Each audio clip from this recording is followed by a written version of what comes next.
নকৰে নকৰে আৰু নকৰে। ধন্যবাদ।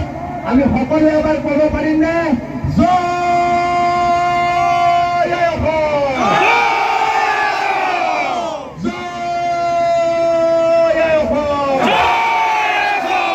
জয় অসম। এতিয়া আমি শোভাযাত্ৰা কৰিম। শোভাযাত্ৰা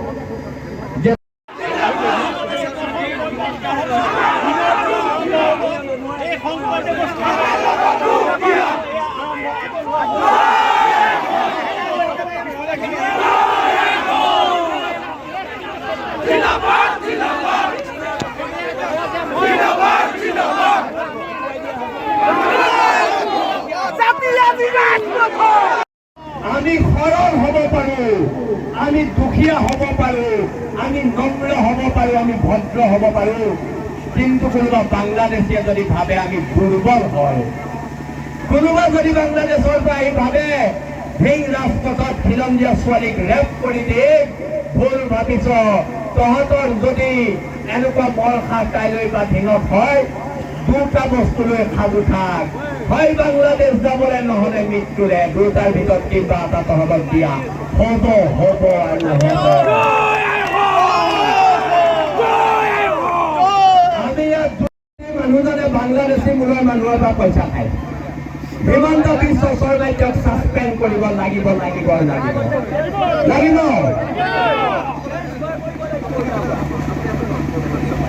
হেল্ল', আজি সৌখিদিনা আমি ধিং থানালৈ গৈছো। ধিং থানাৰ অচিয়ে আমাক মাতি পঠিয়াইছে। প্ৰাণজিৎ গগৈ, মই আৰু হৰলগৈ গৈছো, আৰু আমাৰ নগাঁও জিলাৰ নেতৃত্ব গৈছে, ধিং আঞ্চলিকৰ নেতৃত্ব লৈছে। ধিঙৰ অচিয়ে আমাক কৈছে আপোনালোকে ইয়াত প্ৰচেছন উলিয়াব নোৱাৰিব। সেই কলিতা উপাধিৰ অচিজনৰ ধিং বাপেকৰ সম্পত্তি নহয়, আমি প্ৰচেছন উলিয়াম। আমি যেতিয়াই মন যায় তেতিয়াই ধিং ৰাজপথত খোজকাঢ়িম। আপোনাক ইয়াত ধিঙৰ মানুহৰ সুৰক্ষা দিবলৈ ইয়াত ৰখা হৈছে, গুণ্ডামি কৰিবলৈ ইয়াত আপোনাক ৰখা হোৱা নাই, নাই আৰু নাই। আৰু এই অচিজনক এটা কথা কৈ দিওঁ, আপোনাৰ জেলৰ লগত কিমান সম্পৰ্ক নাজানো, আমাৰ জেলৰ লগত মধুৰ সম্পৰ্ক। জেল আমাৰ কাৰণে অলংকাৰ, অলংকাৰ আৰু অলংকাৰ। জেলৰ ভয় আমাক নেদেখাব, কাক দেখুৱাবলৈ আছে দেখুৱাওক। মুখ্য সচিবকে প্ৰমুখ্য কৰি আমাৰ 30টা ওপৰত ল'ৰা জেলত সোমাই আছে। জেল আৰু হেণ্ডকাপ বীৰ লাচিত খানাৰ অলংকাৰ হয়। আমি এইবিলাকৰে ঘেণ্টাও ভয় নকৰোঁ। আমাক এইবোৰ কথা নিশিকাব, আমাক এইবোৰ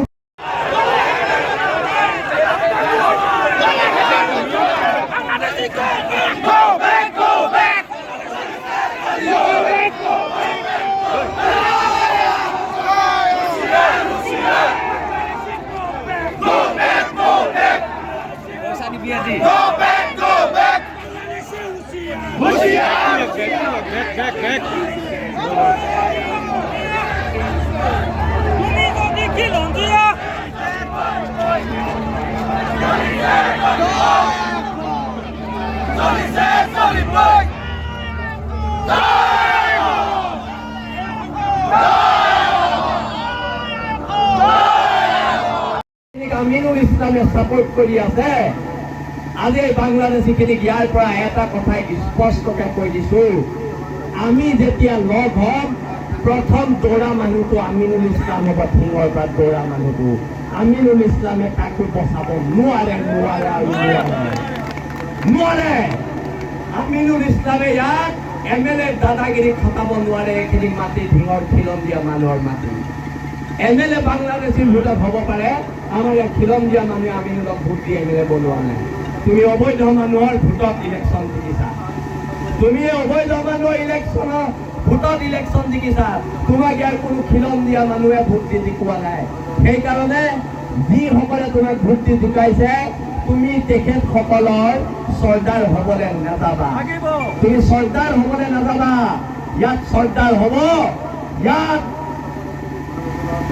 অধিকাৰৰ কথা ক'ব ধিঙৰ খিলঞ্জীয়া মানুহ। বিঘা মাটি, এই ককাই ভাগত 15 বিঘা মাটি দখল কৰি থৈছে। 20 বিঘা মাটি দখল কৰি থৈছে আৰু কত মানুহ আছে প্ৰায় অসমীয়া মানুহক কাটিছে একেবাৰে 30 বিঘা মাটি এতিয়া কথাটো হৈছে এই মাটিখিনি হিমন্ত বিশ্ব শৰ্মাই উভতাই দিব লাগিব এইটো হিমন্ত বিশ্ব শৰ্মাৰ অনুৰোধ এইটো দাবী আপুনি ঢিঙলৈ আহিব লাগিব আৰু উচ্ছেদ কৰিব লাগিব আৰু এই উচ্ছেদ কিন্তু কোনো দলে স্বীকৃতি ল'ব নোৱাৰিব এই উচ্ছেদ অসমীয়া মানুহৰ জয় হ'ব ইয়াৰ খিলঞ্জীয়া মানুহৰ জয় হ'ব এই খিলঞ্জীয়া মানুহৰ জয় হ'ব আৰু যোনদিনা উচ্ছেদ হ'ব সেইদিনা অসমৰ আটাইতকৈ ডাঙৰ বিজয় উৎসৱ ঢিঙত হ'ব প্ৰত্যেক মানুহ আহিব খিলঞ্জীয়া শদিয়াৰ পৰা ধুবুৰীলৈকে মানুহ আহিব আৰু ঢিঙলৈ এবাৰ প্ৰত্যেক খিলঞ্জীয়া মানুহক আমি ধন্যবাদ জনাইছো যে আপোনালোক এই বাৰ্তা লৈ পেলাই আহিছে আপোনালোক আহিছে আৰু এই বাৰ্তাই আমাক কি দি যাব এই কণ ল'ৰা ছোৱালীৰ সুৰক্ষিত ভৱিষ্যত ঢিঙত দি যাব এইকুৰা জুই বাহত জ্বলা জুই নহয় অসমৰ প্ৰত্যেক মানুহৰ বুকুৰ ভিতৰত থকা জুই আৰু ইয়াৰ পৰা বাংলাদেশে এটা সকিয়নি আমি দি দিছো এটা স্পষ্ট সকিয়নি আমাৰ ছোৱালীৰ গাত যদি এখন হাত উঠে এনেকুৱা 10খন হাত কাটি ব্ৰহ্মপুত্ৰত পেলাই দিয়া হ'ব আমাৰ গাত যদি 2খন হাত উঠে 20খন হাত কাটি পেলাই দিয়া হ'ব কাইলৈৰ পৰা ঢিঙত আক্ৰমণ হ'লে প্ৰত্যাক্ৰমণ হ'ব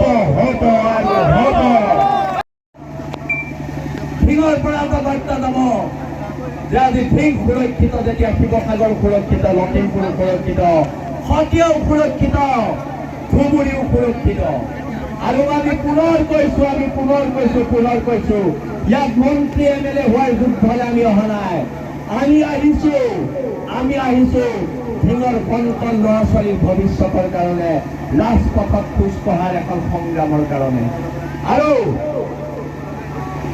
আজিৰ পৰা এক মহাসংকল্প আমি সকলোৱে এবাৰ ক'ব নোৱাৰোনে যে কাইলৈৰ পৰা ঢিঙৰ ৰাজপথত আমি মাৰ খাই জীয়াই নাথাকো থাকিম নেকি ঢিঙৰ ৰাজপথত মাৰ খাই জীয়াই থাকিম নেকি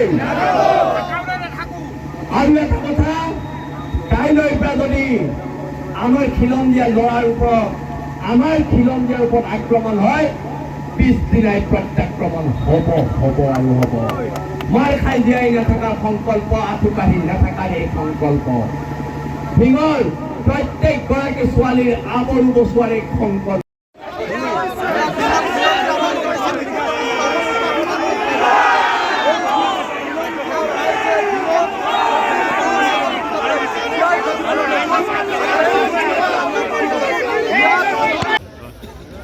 বীৰ লাচিত সেনাৰ আগৰ পৰা আমাৰ মটৰ চৰকাৰে আমাৰ ওপৰত যিমানখিনি আতিশয্য চলাইছে তাৰ মাজতো বীৰ লাচিত সেনা নামৰ এই শক্তিটো বৰ্তমান সময়ত মূৰ তুলি জীয়াই আছে আৰু আমি ঢিঙলৈ আহিছোঁ ঢিঙৰ মানুহৰ কথা শুনিবলৈ আৰু কোনোবাই অসমীয়া মানুহে খেতি কৰিব কোনোবা বাংলাদেশী মূৰৰ মানুহ এটা আহি ক'ব মই তোক কাটি পেলাই দিম এই কথা বতৰাবোৰ কাইলৈৰ পৰা ঢিঙত নচলিব কথা বতৰাবোৰ স্পষ্ট যদি আমাৰ ওপৰত এখন হাত উঠে সিহঁতৰ ওপৰত 10খন হাত উঠিব এই কথা বতৰাবোৰ স্পষ্ট আৰু আমি পুনৰ কৈছোঁ আমি কোনো দলৰ এজেণ্ট নহয় আমি ইয়াত MLA হ'বলৈ অহা নাই ইয়াত আমি মিনিষ্টাৰ হ'বলৈ অহা নাই আৰু আমাক কাৰো ভোটো নেলাগে আমি স্পষ্টকৈ আমি কিছুমান কথা বতৰা আগৰ পৰা কৈছোঁ এতিয়াও কৈছোঁ ৰাজনৈতিক দলসমূহে নিজৰ কথা ভাবক কংগ্ৰেছে কংগ্ৰেছৰ কথা ভাবক বিজেপিয়ে বিজেপিৰ কথা ভাবক তেওঁলোকে ভাবক আমাৰ তাত ক'বলগীয়া একো নাই কিন্তু আজি আমাৰ 60টাতকৈ ওপৰ ল'ৰা জেলত সোমাই আছে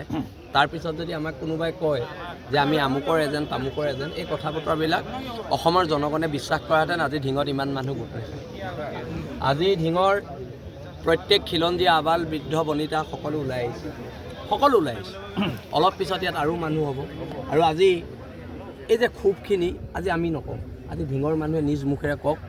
আৰু যিখিনি মানুহে ৰাজনৈতিক লাভালাভৰ বাবে বাৰে বাৰে ঢিঙৰ কথাবিলাকক উপেক্ষা কৰি আছে, সেই মানুহখিনি আজি ঢিঙৰ মৰ্ম বেদনা বুজক। আমি যোৱা 7 দিন ধৰি ঢিঙত আছোঁ। আমি ঢিঙত মাত্ৰ 26খন অসমীয়া গাঁও আছে, 26খন খিলঞ্জীয়া গাঁও আছে। তাত বড়োসকলো আছে, তাত অসমীয়া মানুহ আছে, তাত কছাৰী সম্প্ৰদায়ৰ মানুহ আছে, নেপালী সম্প্ৰদায়ৰ মানুহ আছে। কিন্তু এই খিলঞ্জীয়া মানুহখিনি মৰ্মবেদনা আজিলৈকে ইয়াত কোনো বুজিব অহা নাই। ঢিং টাউনত বোলে ৰাতি 7টা বজাত মহিলা ওলাব, বেটেৰী ৰিক্সাই ড্ৰাগছ খাই মহিলাৰ ওপৰত অত্যাচাৰ চলাব। এতিয়া কথাটো হৈছে কাইলৈৰ পৰা ঢিঙত আমি পৰিৱেশ বদলাবলৈ আহিছোঁ, আৰু এই দায়িত্ব ঢিঙৰ খিলঞ্জীয়া মানুহে লৈছে। আৰু ঢিঙে এইটো ব্যৱস্থা ল'ব, ঢিঙৰ খিলঞ্জীয়া মানুহে। আৰু আমি 17 বাৰ কৈ আমি মোগল কটা জাতি এই বাংলাদেশীকেইটাক খেদিবলৈ বা কাটিবলৈ আমাৰো সময় নালাগে। কিন্তু চৰকাৰে কৈ আছে উচ্ছেদ হ'ব, কিন্তু কেতিয়া হ'ব? 12,000 বিঘা মাটি উচ্ছেদ হ'ব লাগিব, আৰু তাত খিলঞ্জীয়াৰ দপদপনি থাকিব লাগিব। আৰু আমি ঢিঙলৈ হাৰিবলৈ এইবাৰ অহা নাই, আমি ঢিঙলৈ জিকিবলৈ আহিছোঁ। আৰু যেতিয়া 12,000 বিঘা মাটিত উচ্ছেদ চলিব, চৰকাৰে কৰিব লাগিব, আমি বাধ্য কৰাম। উচ্ছেদ চলাৰ পিছদিনা অসমৰ আটাইতকৈ ডাঙৰ বিজয় উৎসৱ ঢিঙত হ'ব। মহাপুৰুষজনাৰ জন্মস্থানৰ সংকটত পৰিছে, যিহেতু নহয়, আজি শংকৰদেৱে য'ত শিক্ষা গ্ৰহণ কৰিছিলে, য'ত আদিপাঠ গ্ৰহণ কৰিছিলে, তাত এজনো খিলঞ্জীয়া মানুহ নাই, এজনো অসমীয়া মানুহ নাই। কি অৱস্থাত আমি জীয়াই আছোঁ,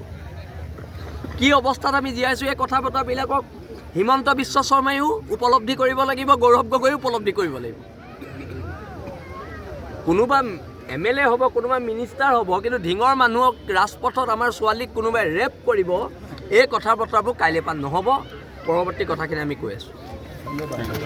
পথাৰত ঢিঙৰ সমগ্ৰ খিলঞ্জীয়া জাতি সত্তা একত্ৰিত হৈছে।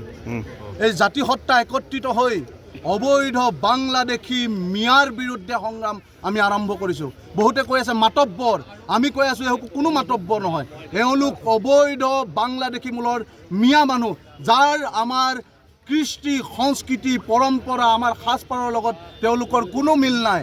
তেওঁলোকে কেৱল মাত্ৰ আগ্ৰাসী মনোভাৱেৰে আমাৰ জাতি সত্তাক আক্ৰমণ কৰি কৰি কৰি কৰি নিশেষ কৰাৰ ষড়যন্ত্ৰ কৰিছে। আপোনালোকে দেখিছে ঢিঙত মৈৰাবাৰী থানা জ্বলাই দিছে, বটদ্ৰোৱা থানা জ্বলাই দিছে। কোন এইসকল অবৈধ সন্দেহযুক্ত বাংলাদেশী মিয়া। আমি এই মিয়াই আমাক আক্ৰমণ কৰি যাব। আমাৰ কৃষিভূমি তেওঁলোকে দখল কৰিব। 4,000তকৈ অধিক বিঘা কৃষিভূমি দখল কৰিছে চৰ অঞ্চলত। আৰু আমাৰ কৃষক ৰাইজে যেতিয়া খেতি কৰিবলৈ যায়, তেওঁলোকে কাটি মাৰি নদীত উটুৱাই দিম বুলি কৈছে। কি আমি হাত সাৱটি বহি থাকিম? আমি তেওঁলোকৰ আঁঠুৰ তলত শৰণ লৈ বহি থাকিম? আমি অসমত 2য় শ্ৰেণীৰ নাগৰিকৰ দৰে জীয়াই থাকিম নেকি? আমাৰ প্ৰশ্ন আছে এইখন চৰকাৰলৈ। আপোনালোকে জাতি মাটি ভেটিৰ কথা কয়, ঢিঙত আজি খিলঞ্জীয়া মানুহ 2য় শ্ৰেণীৰ নাগৰিকৰ দৰে বসবাস কৰিছে। ঢিঙৰ খিলঞ্জীয়া ৰাইজৰ অস্তিত্ব সংকটত 7 বজাৰ পিছত ইয়াৰ বাই ভনীসকলে টমটমত উঠিব নোৱাৰা এক পৰিৱেশ। তেওঁলোকে হাতত এটা স্প্ৰে লৈ ফুৰে। এই মুছলমান মিয়া যিসকল সন্দেহযুক্ত টমটম চালক, বেটেৰী ৰিক্সা চালক, হাতত এটা স্প্ৰে লৈ ঘূৰি ফুৰে। আৰু টমটম চালকে অচেতন কৰি আমাৰ জীয়ৰী বোৱাৰীসকলক লোলুপ দৃষ্টিৰে ধৰ্ষণ কৰাৰ মানসিকতাৰ তেওঁলোকে আমাৰ বাই ভনীসকলৰ ওপৰত আক্ৰমণ কৰিছে। গতিকে আমি বিলাচী থানাৰ স্পষ্ট কথা, আমাৰ এই ঢিঙৰ খিলঞ্জীয়া ৰাইজ যেতিয়ালৈকে সুৰক্ষিত নহ'ব, অসম কেতিয়াও সুৰক্ষিত নহয়। প্ৰথমে ঢিঙৰ খিলঞ্জীয়া ৰাইজ সুৰক্ষা হ'ব লাগিব। এইখন আত্মপ্ৰতিষ্ঠাৰ যুঁজ, এইখন স্বাভিমান ৰক্ষাৰ যুঁজ। গতিকে খিলঞ্জীয়া ৰাইজ এক হোৱাৰ সময়।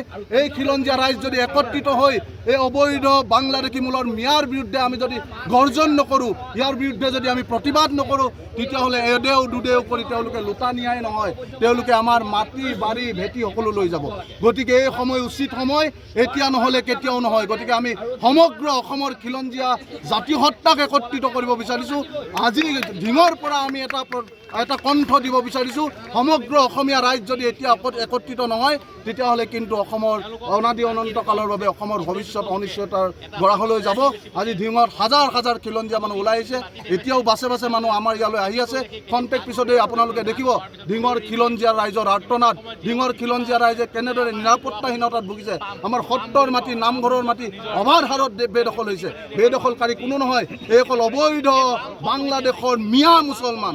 এই মিয়া মিয়াসকলৰ বিৰুদ্ধে আমি যদি এতিয়াই প্ৰতিবাদ নকৰোঁ তেওঁলোকে আমাক জাতিটোক সকলো ফালৰ পৰা পংগু কৰি দিব আৰু পংগু কৰাৰ ইতিমধ্যে আৰম্ভ কৰিছে। সেয়েহে আজি বিৰলা চেতনা ইয়াৰ বিৰুদ্ধে এটা গৰ্জন কাৰ্যসূচী লৈছোঁ আৰু ইয়াৰ পৰাই আমি অসম চৰকাৰলৈ আহ্বান জনাইছোঁ, এই যে আমাৰ 4,000 বিঘাতকৈ অধিক কৃষিভূমি দখল কৰি ৰাখিছে, অতি শীঘ্ৰে এই কৃষিভূমি বেদখলমুক্ত কৰিব লাগিব। খিলঞ্জীয়াৰ ভূমি খিলঞ্জীয়াৰ হাতত গতাই দিব লাগিব।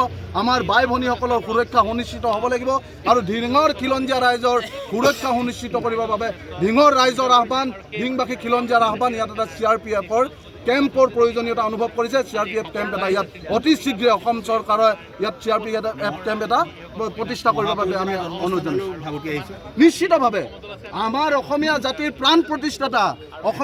প্ৰাণ প্ৰতিষ্ঠাতা মহাপুৰুষ শ্ৰীমন্ত শংকৰদেৱে ইয়াতেই খেলা ধূলা কৰিছিল, ইয়াতেই আমাৰ বৰ অসমৰ ভেটি গঢ়িবলৈ তেওঁলোকে চিন্তা চৰ্চা কৰিছিল। ভাষাৰ কৃষ্টি সংস্কৃতিৰ বৰ ভেটি তেওঁলোকে গঢ়িছিল এই পবিত্ৰ ভূমিত। আৰু এই পবিত্ৰ ভূমি আজি অবৈধ বাংলাদেশী মূলৰ মিয়াৰ কবলত, আৰু মিয়াই কেৱল মাত্ৰ মাটি আগ্ৰাসন কৰি মাটি বেদখল কৰিয়ে তেওঁলোকে ক্ষান্ত থকা নাই, আমাৰ বাই ভনীৰ ওপৰত লোলুপ দৃষ্টি ৰাখিছে। আজি আমাৰ খিলঞ্জীয়া মানুহে নিজৰ সন্তানটিক ঘৰত থৈ গুৱাহাটীলৈ ফুৰিবলৈ যাব নোৱাৰে, ইয়াত তলা মাৰি থৈ যাব নোৱাৰে, জানোচা আমাৰ ছোৱালীজনী ইয়াত ধৰ্ষণ হ'ব। গতিকে তেনেকুৱা এক পৰিৱেশ ইয়াত সৃষ্টি হৈছে। এই পৰিৱেশ কোনে ঠিক কৰিব? অসম চৰকাৰে ঠিক কৰিব লাগিব, গৃহ বিভাগে ঠিক কৰিব লাগিব। অতি শীঘ্ৰে খিলঞ্জীয়া ৰাইজে প্ৰথম শ্ৰেণীৰ নাগৰিকৰ দৰে ইয়াত বসবাস কৰাৰ পৰিৱেশ আনক। তাৰ কাৰণে আমি অসম চৰকাৰ আৰু গৃহ বিভাগলৈ দাবী জনাইছোঁ। অন্যথা আজিয়ে নহয়, অনাগত দিনতো ধিংবাসী ৰাইজ একত্ৰিত হৈ ইয়াতকৈও জংগী প্ৰতিবাদ হ'ব। 17 বাৰ মোগলক আমি আক্ৰমণ কৰি পৰাভূত কৰিছিলোঁ, প্ৰয়োজনত 18 নম্বৰ আক্ৰমণ হ'ব। কেতিয়াও অসমবাসী ৰাইজে অবৈধ বাংলাদেশী মূলৰ মিয়াৰ অধীনত জীয়াই নাথাকে, এই কথা আজি আমি স্পষ্ট ভাষাৰে